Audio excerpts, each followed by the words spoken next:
Alors, pour apporter, oui. Dieu n'habite pas dans un bâtiment. Dieu n'habite pas dans un bâtiment. Dans un lieu. Dieu habite en nous. Et nous nous retrouvons tous.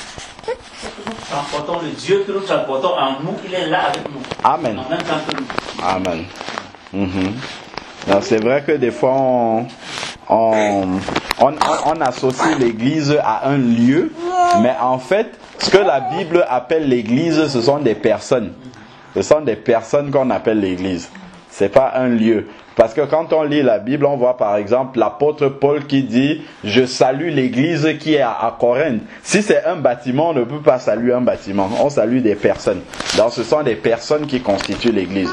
Donc peu importe là où les personnes se déplacent pour être, quand elles sont dans ce lieu-là, ça devient l'église. Parce que la véritable définition de l'église que le Seigneur lui-même a donnée, il a dit, là où 2 ou 3 sont réunis en mon nom, je suis présent au milieu d'eux. C'est ça la définition de l'église.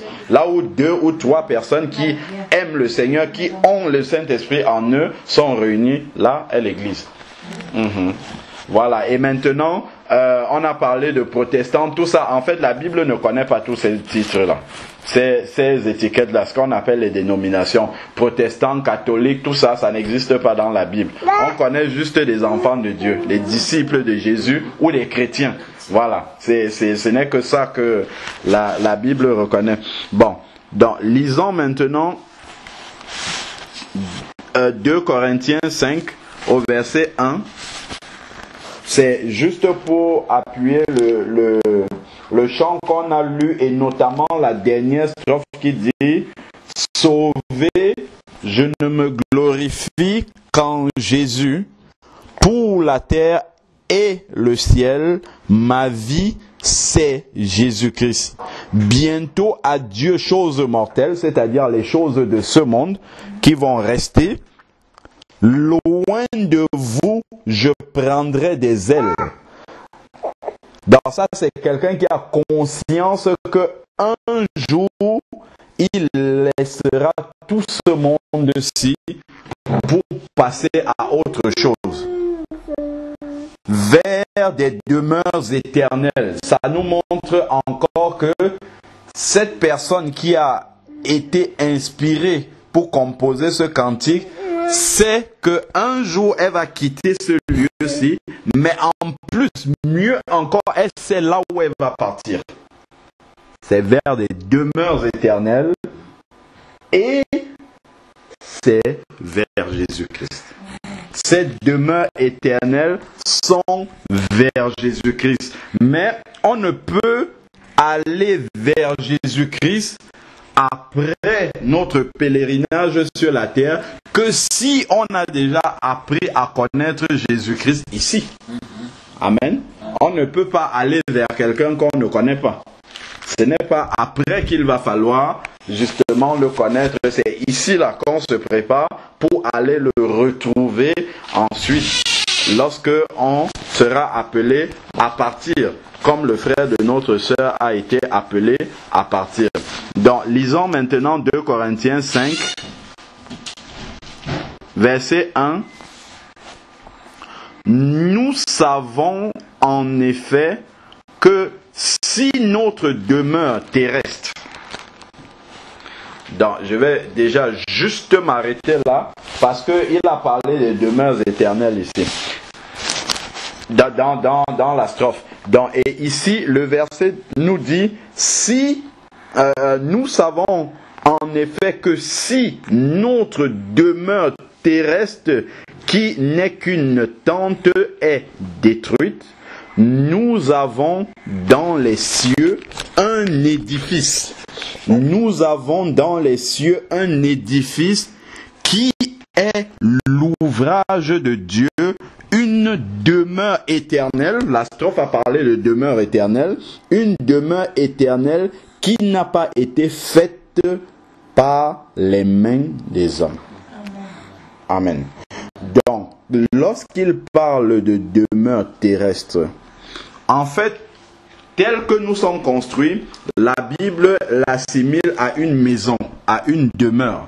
Mais maintenant, à l'intérieur de cette demeure-là, c'est notre personne qui habite là-dedans. Notre esprit.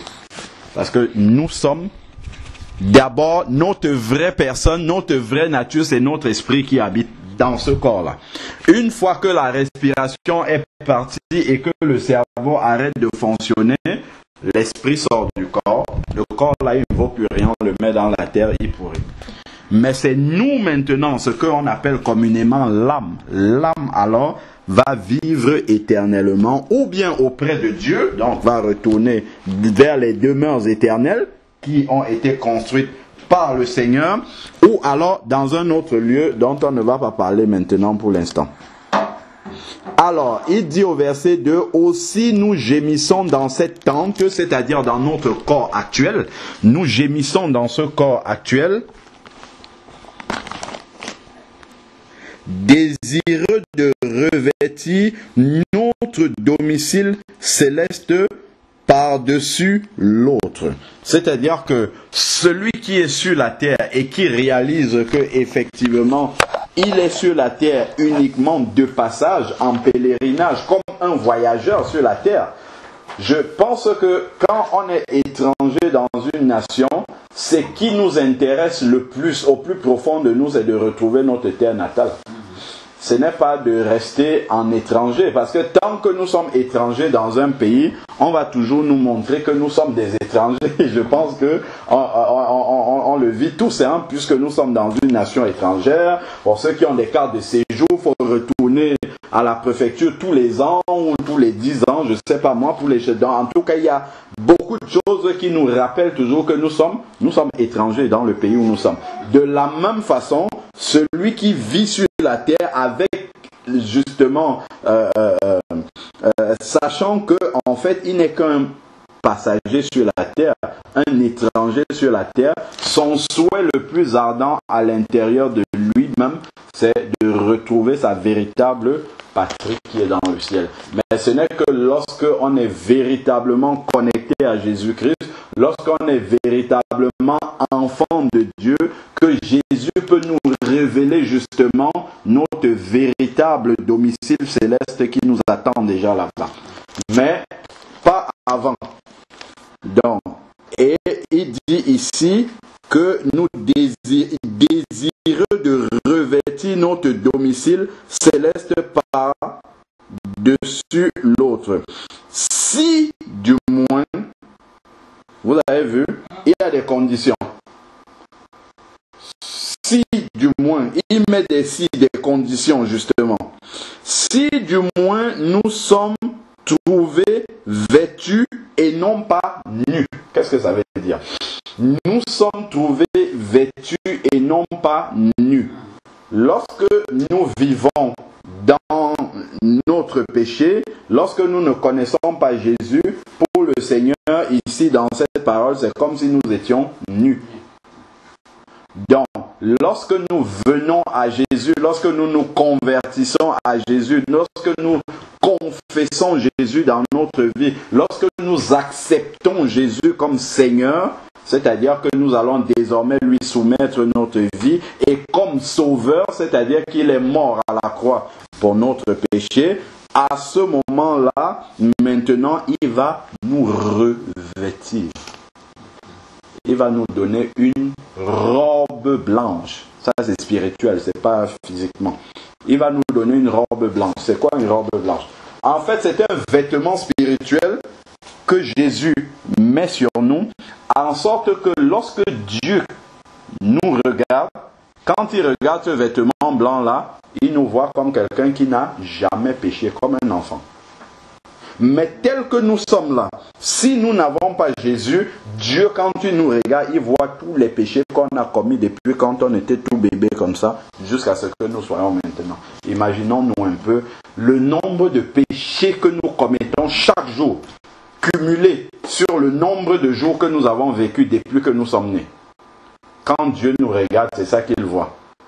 D'où justement ce miracle-là que lorsque nous acceptons Jésus, lorsque nous naissons de nouveau, comme la Bible dit, Jésus nous donne ce vêtement blanc-là, en sorte que nous ne soyons plus nus. Et lorsque le Seigneur nous voit, il voit maintenant la sainteté, la pureté, la justice de son Fils Jésus, parce qu'il nous a revêtus justement de ce vêtement de justice-là que par nous-mêmes nous ne pourrons jamais avoir. Nous aurons beau donner tous nos biens aux pauvres, nous aurons beau faire tout le bien que nous voulons, tout cela, même si nous le faisons, nous avons quand même des péchés, même si ce n'est pas un acte, même dans la pensée, nous pouvons pécher. Juste penser du mal une seule seconde de quelqu'un, c'est un péché pour Dieu. Et le plus grand de tous les commandements, on a demandé à Jésus, c'est quoi? Il a dit, tu aimeras le Seigneur ton Dieu de tout ton cœur, de toute ton âme, de toute ta pensée. Donc à l'instant même, dès l'instant où je fais quelque chose, en prenant appui sur moi-même, selon ma propre sagesse, selon ma propre volonté, et que je ne tiens pas compte de la volonté de Dieu, c'est déjà un péché. Même si ce que je fais est bien. Si je vais épouser une femme sans demander l'avis de Dieu, c'est un péché. Pourtant, c'est bien, hein? C'est bien d'épouser une femme. Mais si je l'ai fait sans demander à Dieu, est-ce que c'est celle-là que tu veux? C'est un péché pour Dieu. Parce qu'il dit le plus grand commandement, c'est tu aimeras le Seigneur ton Dieu de tout ton cœur, de toute ton âme, de toute ta pensée. Donc ça veut dire que chaque chose que tu fais, tu dois demander à Dieu, est-ce que c'est ça que je dois faire maintenant? Est-ce que c'est ta volonté? Donc je fais d'abord ta volonté et non la mienne. Dès l'instant où je fais ma volonté et non demander la volonté de Dieu, je suis déjà dans le péché. Donc imaginons-nous donc le cumul de tous les péchés que nous avons déjà commis. Voilà pourquoi nous ne pouvons que vraiment apprécier et rendre continuellement grâce au Seigneur pour le sacrifice de Jésus à la croix, qu'il accorde gratuitement à tous ceux qui viennent reconnaître au pied de la croix que Jésus est mort à leur place. Amen. Parce que la Bible dit dans Romains 3 au verset 23 que tous ont péché et sont privés de la gloire de Dieu. C'est-à-dire que tous les êtres humains qui marchent sur la terre, sans aucune exception, sont des pécheurs. Sans aucune exception. Il n'y a que des pécheurs sur la terre. Or, Dieu dit que pour entrer dans le paradis, il faut être sans péché, sans aucun péché. Donc, quelqu'un qui a un seul péché ne peut pas entrer au paradis. Ça, c'est la vérité de la parole de Dieu. Un seul péché ne peut pas entrer au paradis. Donc, le Seigneur a envoyé son Fils encore par amour pour nous, afin que justement tout le monde puisse être sauvé, sans aucune exception, en acceptant Jésus dans sa vie. Amen. Si on n'accepte pas Jésus dans notre vie, parce qu'il a payé à la croix à notre place, il va falloir que nous allons payer pour nos péchés.